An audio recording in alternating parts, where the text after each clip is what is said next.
Democracy is terribly important. So the way we run our society and our communities, our towns, is very important. It's more important than people think, actually.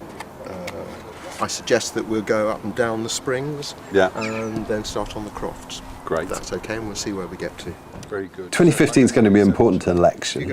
A big choice for the country to make between the existing government and a potential new Labour government. Right.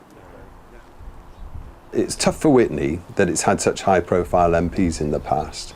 And David Cameron's the most high-profile MP we've had. So as Prime Minister, obviously, a lot of his time's been taken up with national and international issues.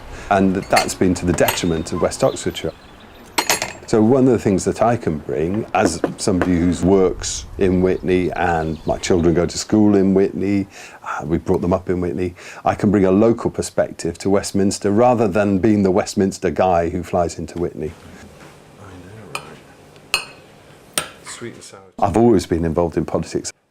I served on the County Council in the 1990s. I represented a chunk of Oxford, Iffley, which included Cowley Centre and Rose Hill, and it was an interesting time in the 1990s, not dissimilar to now. The economy was terrible, we had a failing Conservative government, there were really difficult times at local government level because the money was being cut left, right and centre. So as I come back onto the council in the last couple of years, again, failing Conservative government, cuts left, right and centre. I don't know if it's me, I don't think it is me, I think it's more a pattern with Conservative governments.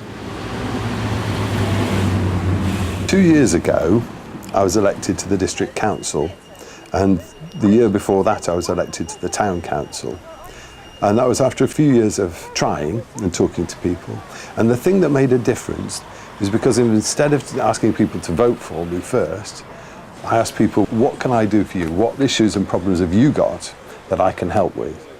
Then on the basis of that, I hope to earn their vote. And that's what I'd like to be able to do this time too. So I'm going to be asking for people's input to the campaign.